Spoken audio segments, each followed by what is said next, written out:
Depan kita ada truk yang nggak kuat nanjak karena ini bawa alat berat.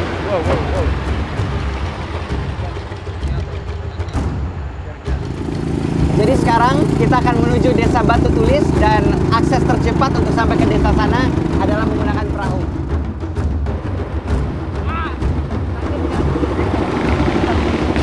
Ya, setidaknya footage-footage-nya bisa kita selamatkan, dan kalau beruntung ini bisa diselamatkan.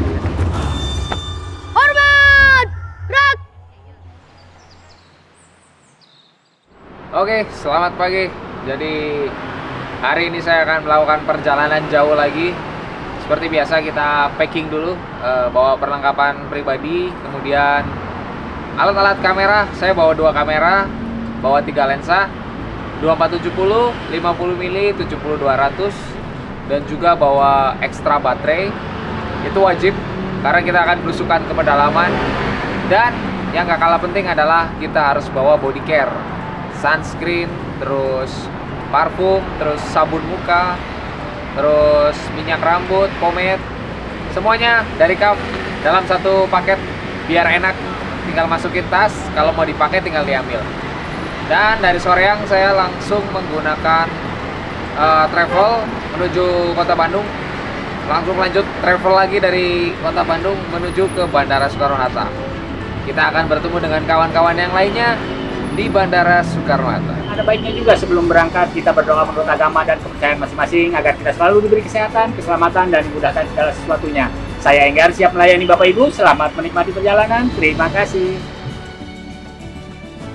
Terkadang kita lupa akan hal-hal sederhana, seperti berdoa memohon keselamatan sebelum memulai perjalanan. Terima kasih Pak Supir untuk pengingat hangat di awal hari. Tujuan kami kali ini adalah Pulau Seberang, Sumatera. Mobil travel melaju meninggalkan Bandung, menembus jalan panjang menuju Jakarta. 3 jam perjalanan terlewati, hingga akhirnya Bandara Soekarno-Hatta menyambut kami di Tangerang. Satu langkah awal menuju cerita baru di seberang sana. Oke, jadi sekarang kita sudah nyampe di bandara. Kita di Terminal 2 Soekarno-Hatta dan akan melakukan penerbangan ke Sumatera Selatan.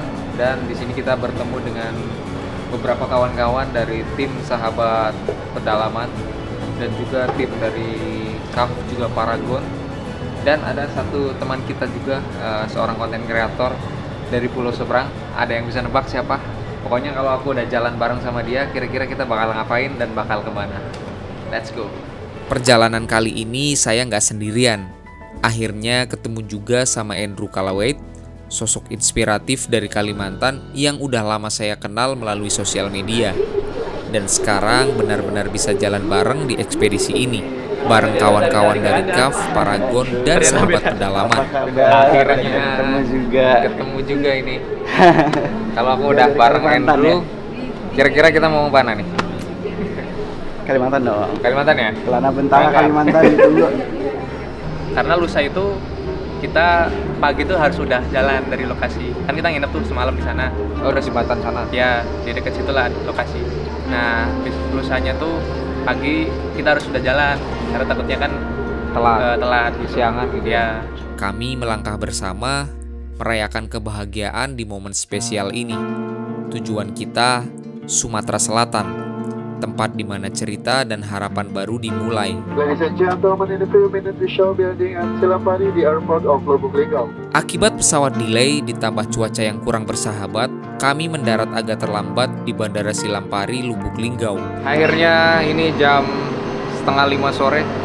Kita sudah mendarat di Lubuk Linggau, Sumatera Selatan. Ini kita tinggal nunggu bagasi. Agenda kita hari ini dari bandara kita akan ke salah satu ikon kota yang ada di Lubuk Linggau. Karena belum ada kegiatan, masih free time ya, kita isi dengan mengunjungi titik-titik ikonik yang ada di Lubuk Linggau. Mungkin juga sekalian cari makan kuliner Lubuk Linggau. Saya juga nggak tahu sih makanan khasnya apa, tapi ya kita lihat nanti di sana ada apa. Karena pada dasarnya semua makanan saya makan, kecuali orang. Pertama kali nih. Pertama kali. Gimana? Pertama juga. Sama Kalimantan, bedanya? Masih panasan Kalimantan. Masih panas Kalimantan. Iya. Ini aku pertama kali juga, pertama kali ketemu Andrew juga. Kita akan trip bareng di sini. Ikuti terus. Hari sudah semakin sore. Agenda hari ini bertemu relawan sahabat pedalaman dan mampir sebentar menikmati ikon kota yang ada di sini. Checkpoint pertama nih di Lubuk Linggau. Ada Temam Waterfall. Kita lihat air terjunnya seperti apa. Wisata dalam kota. Gak jauh dari pusat kota, cuma sekitar 11 km, kami diajak mampir sebentar ke air terjun Temam, Lubuk Linggau. Indah dan unik, membentang panjang seperti tirai. Bahkan bentuknya mirip Niagara di Kanada. Versi mininya Indonesia. Spot yang pas banget buat alternatif wisata di kota ini. Menjelang maghrib, kami singgah sejenak di Masjid As-Salam. Bukan cuma jadi tempat ibadah, masjid bergaya arsitektur Timur Tengah ini juga punya taman kurma yang jadi salah satu ikon kota.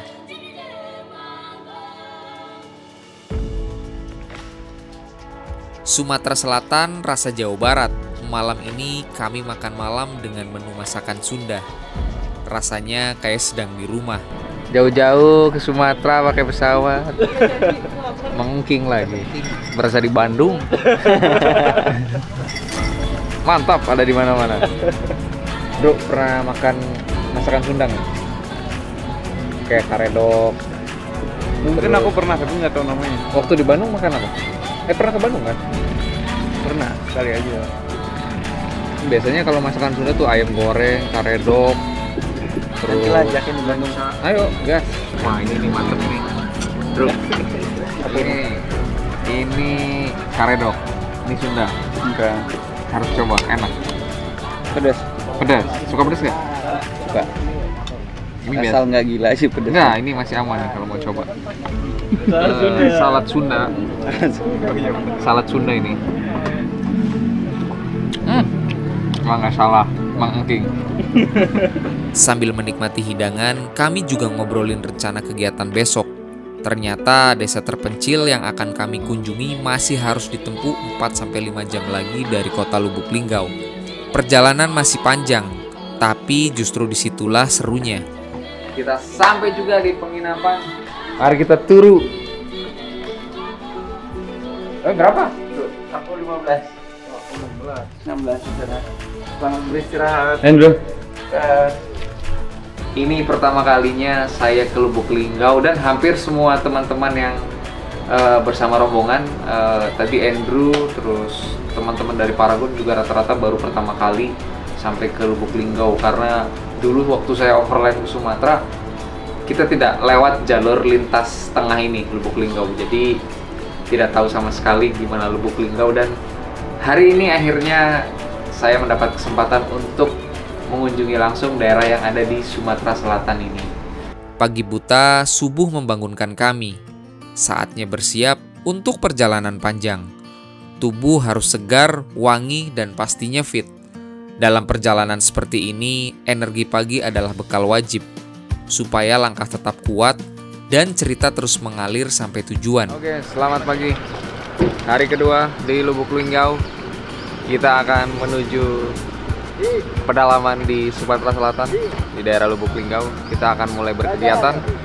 Mudah-mudahan jalanannya tidak hancur atau rusak sampai ke titik lokasi, dan kita akan bertemu dengan masyarakat yang ada di sana dan anak-anak kecil. Let's go. Hari kedua di Sumatera Selatan. Tujuan kami hari ini Desa Batu Tulis di Kabupaten Musi Rawas Utara. Ini pertama kalinya saya berada di Lubuk Linggau, sekaligus perdana mencoba jalur lintas tengah Sumatera. Nah, Batu Tulis adalah desa terpencil di Kabupaten Musi Rawas Utara, dekat dengan aliran Sungai Rawas hingga Sungai Musi. Untuk sampai ke sana, katanya perjalanannya cukup panjang, melewati aspal lintas tengah, lalu masuk ke jalan kecil yang terjal, dengan pemandangan hutan Sumatera yang khas banget. Di tengah perjalanan, kami sempat terhenti cukup lama. Sebuah truk pembawa alat berat stuck di tikungan, gak kuat nanjak. Depan kita ada truk yang gak kuat nanjak karena ini bawa alat berat. Jadi kita harus menepi sejenak karena mungkin ini truknya akan gaspol, mungkin dari sana udah diganjel ya. Tuh truk besar udah bau kuping.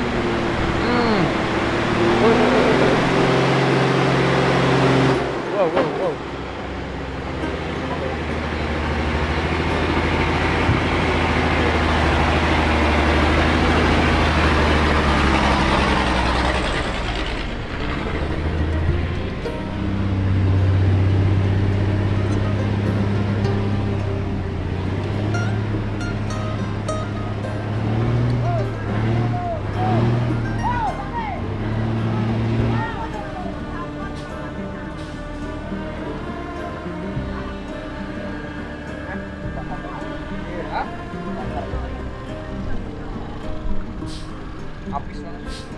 Habis kapas koplingnya, habis jalan lagi. Kopling kayaknya habis ini nggak akan ngegigit itu. Harus turun, gearbox, bongkar, ganti. Ya beginilah di jalur seperti ini, kejutan selalu bisa muncul kapan saja. Kami tiba di desa sebelum lanjut ke titik berikutnya yang harus ditempuh dengan perahu warga. Akhirnya setelah berjam-jam tadi kita tua di jalan, sempat ada trouble juga tadi truk yang bawa alat berat, jadi kita cukup lama sampai sini dan akhirnya kita sampai di titik dimana kita akan ganti transportasi menggunakan perahu milik warga ke Batu Tulis. Di sana mau melihat aktivitas masyarakat, katanya sih sedang mendulang emas, tapi kita lihat aja. Dan ini perjalanannya seru banget, kita akan menggunakan perahu kecil seperti waktu saya ke Mentawai. Sekarang terulang lagi, let's go.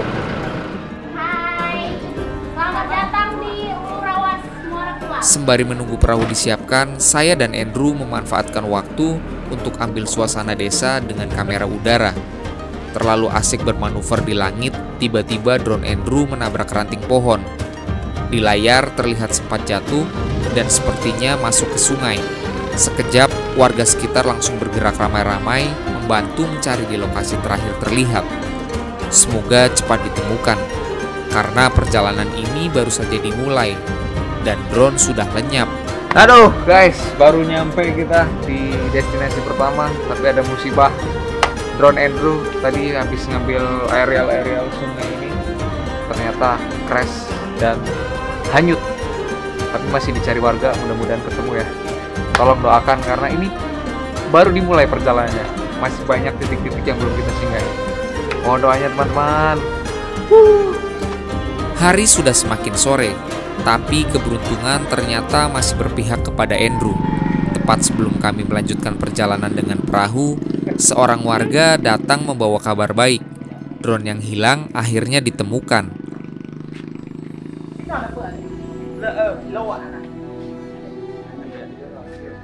Dicium dulu.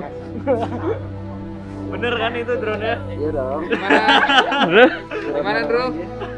Gak jadi beli nih. Iya. Kita baikin aja. Gak jadi beli nih. Oh ini pasir semuanya, nggak bisa diputar.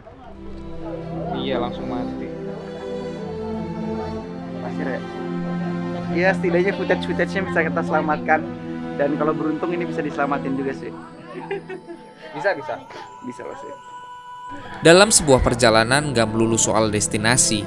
Banyak cerita menarik yang justru terjadi di perjalanannya. Mulai dari ketemu truk yang stuck, sampai drone tiba-tiba crash dan jatuh. Semua itu bagian dari proses yang mungkin orang jarang lihat.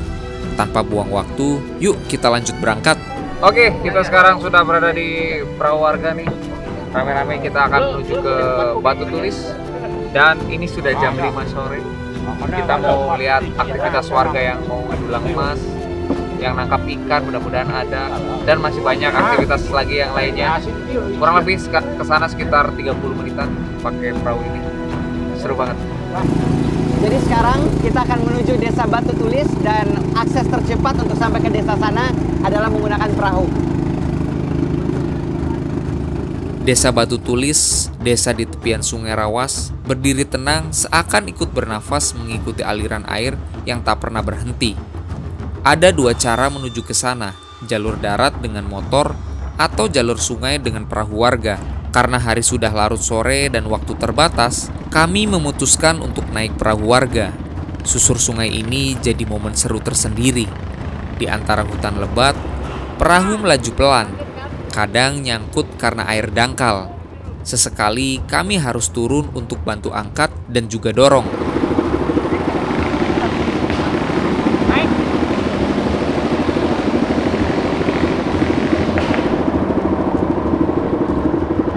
Gila, gokil. Kita harus dorong dulu buat bisa jalan lagi. Gila, keren parah.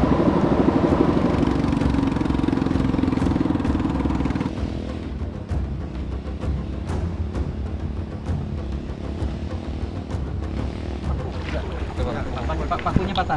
Sepinya patah. Apa bang? Sepi bagian kipas nggak bisa mutar, patah. Wow, patah. Yang kapal ini, perahu ini. Jadi guys, karena apa namanya? Iya, gandengan. Pennya patah, pen patah. Tinggal ganti paku kan? Kita terpaksa Nginap di sini dulu malam ini. menginap dulu. Kita diderek dulu nih, bukan derek, apa gandengan. Nih, perahu aja gandengan loh. Masih kita nggak sih? Petualangannya kerasa banget. Sayangnya air di sini berwarna coklat keruh. Tiba di desa, kami disambut hangat. Kerbau-kerbau menyeberangi sungai dan senyum ramah warga sudah menunggu di tepian. Akhirnya kita sudah nyampe di Desa Batu Tulis. Ini tadi saya lepas sepatu karena harus mendorong perahu ini. Kami tiba menjelang sore, suasana sudah lengang. Beginilah potret Desa Batu Tulis. Rumah panggung kayu berjajar di tepian Sungai Rawas. Sebagian menghadap langsung ke air. Sinyal susah, cuma ada di titik-titik tertentu. Sinyalnya di sini. Jadi mereka kalau mau nyari sinyal di sini nih. Oke. Coba tes. Kita tes. Tes coba ada sinyal tidak ya? Ya lumayan lah ada sinyal. Daripada nggak ada ya. Daripada nggak ada. Sungai Rawas benar-benar jadi nadi kehidupan. Dari sinilah warga mencari nafkah. Ada yang mendulang emas, ada juga yang menjala ikan. Bu, biasanya berapa lama sampai dapat? Ya, kadang-kadang kalau ada rezeki itu sehari dapat. Dapat Ya, emasnya itu. iya. Nanti itu emasnya digimanain? Setelah dapat dimasukin ke mana? Iya, masuk dalam botol ini kan sampai di rumah dikering masuk dalam sendok kan untuk sendok makan, terus dibakar pakai itu korek api kan. Nah, kering tuh masuk dalam timah apa rokok kan. Nah, baru dijual. Oh, baru kayak gitu. Iya. Berarti tidak ada diproses lagi ya? Dijualnya mentah kayak gitu ya? Iya. Harganya berapa biasanya? Harganya itu gini, 1 meli itu 10 meli 135. 135.000. Ya. 1 mili itu segimana? Oh, 1 mili. Iya, 10 meli kan. Ya. 1 meli itu 10.000 apa? 13.000. 13.500. Oke. 1 mili. Iya. Berapa meli sehari? Kadang-kadang ada 2 meli atau 5 meli, tergantung rezeki lah kan. Kalau ada rezeki yo pade. Kadang-kadang enggak dibuka, tutup botol. Balik baik. Setelah maghrib, anak-anak pulang dari musola, suara ngaji mengalun. Hati rasanya hangat.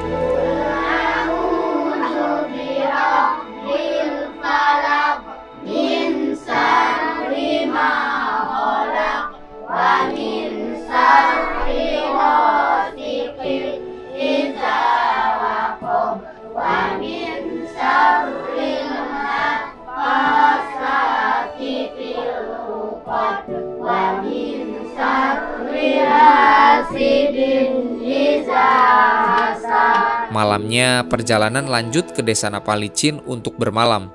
Waktunya istirahat. Pagi di desa Napalicin, suasana yang selalu bikin rindu. Tenang, hangat, dan penuh kehidupan. Udara segar menyapa, dan saat air membasuh wajah, rasanya seperti menyerap energi baru untuk memulai hari. Oke, selamat pagi. Jadi pagi ini terbangun di desa Napalicin semalam. Masuk desa ini cuman nggak tahu malam bentuknya seperti apa. Pas pagi, ternyata halamannya luas. Banyak hewan-hewan peliharaan, kambing, ayam, kayu bakar ada di bawah rumah masing-masing. Saya awali hari dengan cuci muka tadi, seger banget, airnya seger. Terus pakai amino gel sedikit saja, set. Langsung wajah langsung hidup kembali, cerah kembali. Dan pagi ini kita akan banyak agenda lah ya. Di sini kita akan melakukan upacara kemerdekaan bersama masyarakat sini mungkin atau anak-anak sekolah di sini. Setelahnya kita ada perayaan kemerdekaan, merayakan kebahagiaan bersama di sana. Mungkin ada perlombaan ya. Desa ini berdampingan dengan Sungai Besari, mengalir tenang di bawah bukit. Di sekelilingnya perkebunan dan hutan lebat membentang. Kabut tipis sesekali turun, tersorot lembut cahaya matahari pagi. Pemandangan yang susah dilupakan. Napalicin berdiri di atas bukit. Pemandangannya memanjakan mata ke segala arah. Halaman rumput hijau jadi arena ayam dan kambing berkeliaran bebas. Di sini alam dan kehidupan berpadu sederhana, tapi indah. Sumpah seru banget di desa ini, kayak banyak rumah tapi halamannya bersama. Ini kalau punya anak kecil di sini, mau camping kek, mau main apapun, main bola, udah ada di depan rumahnya. Senang banget akhirnya bisa main lagi ke desa-desa. Ini salah satu destinasi yang selalu membuat saya berkesan gitu. Selain alam ya, selain alam, budaya, inilah main ke desa-desa. Orang-orangnya tuh baik, tulus. Tuh pagi-pagi udah pada ngumpul, asik lah pokoknya. Kita geser ke sana lihat persiapan orang yang mau merayakan 17-an. Yuk. Di momen kemerdekaan ini, kami merayakan dengan cara yang hangat dan juga hikmat. Bernyanyi, berbagi bahagia, dan mengibarkan bendera bersama anak-anak dan juga warga. Kepada bendera merah putih, hormat! Rak! Indonesia, tanah airku, tanah tumpah darahku. Di sanalah aku berdiri, dari Bandung di bukit. Indonesia Raya, merdeka, merdeka, tanahku, negeriku yang ku cinta. Indonesia Raya, merdeka, merdeka, hiduplah Indonesia Raya. Tegak, rak. Meski sederhana, Napalicin penuh cerita dan harapan. Anak-anak bercita-cita tinggi, orang tuanya bekerja keras. Dan Sungai Musi yang tak jauh dari sini akan terus menjadi saksi bisu perjalanan hidup mereka. Mengalir, memberi, dan menjaga. Diwa, diwa, diwa, diwa, diwa, diwa, diwa, diwa.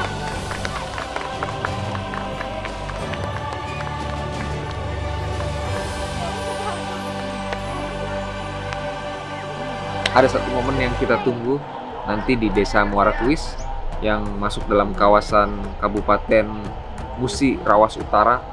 Jadi kita tunggu perjalanan berikutnya. Ini sebagai akhir perjalanan, penutup perjalanan ekspedisi besar kami setelah dari Sukabumi lanjut ke Musi Rawas Utara ini. Buat kawan-kawan dan masyarakat yang ada di sini, kita rayakan kebahagiaan bersama. Dari Napalicin, perjalanan kami berlanjut menyusuri aliran waktu menuju desa Muara Kuis, sebuah desa di tepian Sungai Rawas, tempat di mana banyak mimpi masih menunggu untuk mekar.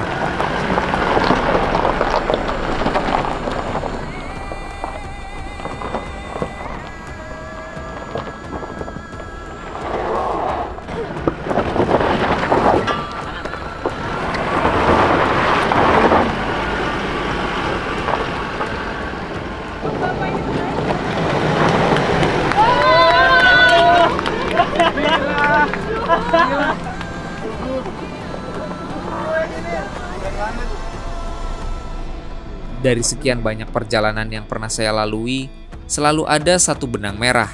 Di balik desa yang kaya akan sumber daya alam, ada kehidupan yang sedang bertumbuh. Ada harapan dan mimpi yang tertunda. Sedih gak bisa nyebrang. Bahkan kadang terputus. 2025 bulan 2 itu terjadi banjir besar. Khususnya di Desa Morkuis itu jembatan 3-nya ini putus semua. Seperti di desa terakhir yang akan saya kunjungi kali ini, mobilitas warganya tinggi.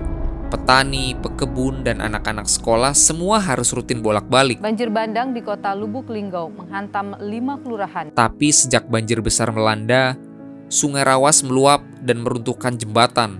Hidup mereka berubah. Satu-satunya cara menyeberang adalah perahu.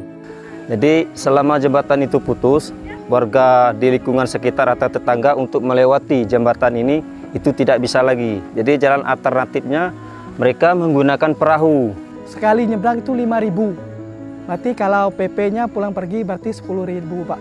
Setiap kali berangkat, mereka harus membayar Rp5.000. Biaya yang mungkin terlihat kecil, tapi bagi sebagian orang di sini itu berarti pilihan antara melanjutkan sekolah atau tidak, antara berobat atau menahan sakit, antara menjual hasil kebun atau membiarkannya membusuk. Mereka layak dijemput untuk terus bertumbuh, untuk kembali membuka jalan menuju mimpi mereka. Warga ini susah untuk aktivitas, terutama masyarakat yang jelas untuk masalah ekonomi, masalah anak sekolah. Untuk sekolah itu susah karena sebagian rumah sekolah itu baik anak-anak untuk SMP, SMA itu berada di kecamatan di Muara Kulam. Itu untuk akses sekolahnya. Jadi susah kalau nggak ada jembatan. Sudah itu untuk perekonomian untuk warga, sebagian banyak mencari mata pencariannya tadi mungkin motong para, Pak. Karet itu banyak di daerah seberang sini, di daerah Dusun Baru ini. Jadi kalau jembatannya nggak ada itu susah untuk akses untuk ke tempat untuk mencari nafkahnya.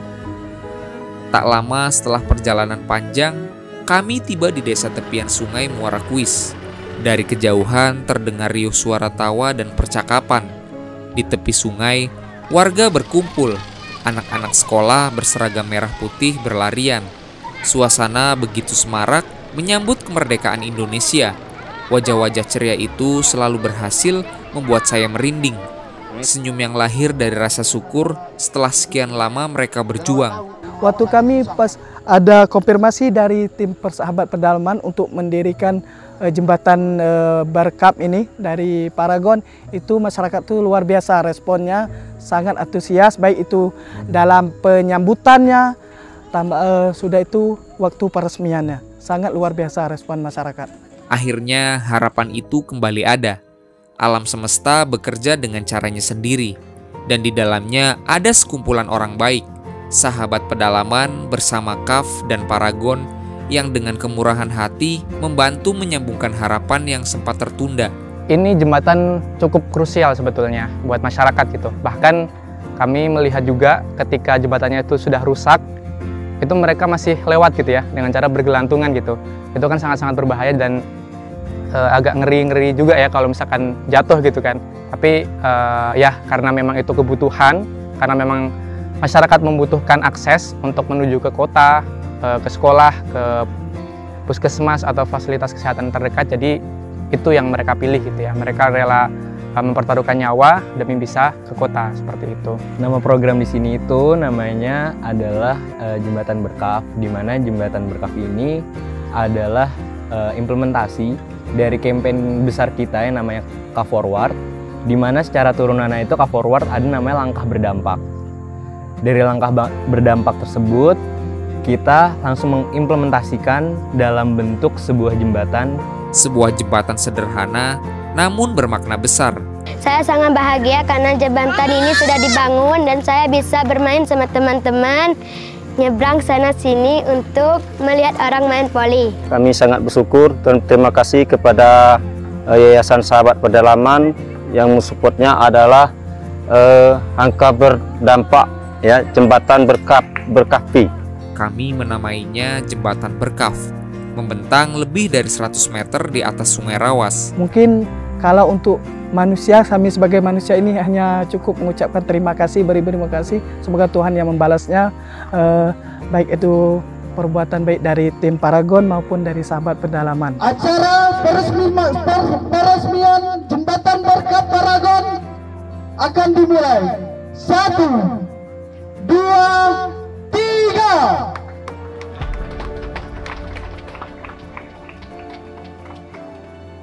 Ia kini menjadi salah satu infrastruktur vital yang menghubungkan antara desa, sekolah, pasar, hingga fasilitas kesehatan. Saya bahagia karena bisa melewat jembatan sekolah, gak naik perahu lagi. Senang. Terus? Bisa sekolah, bisa jalan-jalan ke jembatan. Kita mungkin telah lama merdeka dari penjajahan, namun perjuangan untuk merdeka dalam kesetaraan akses masih terus berjalan. Dan di sini kita melakukannya bersama, bahu-membahu, setapak demi setapak. Semoga langkah kecil dan sederhana ini sesuai dengan namanya, Jembatan Berkah. Berharap jadi langkah berdampak, membawa keberkahan bagi mereka, bagi kita semua, dan bagi Indonesia.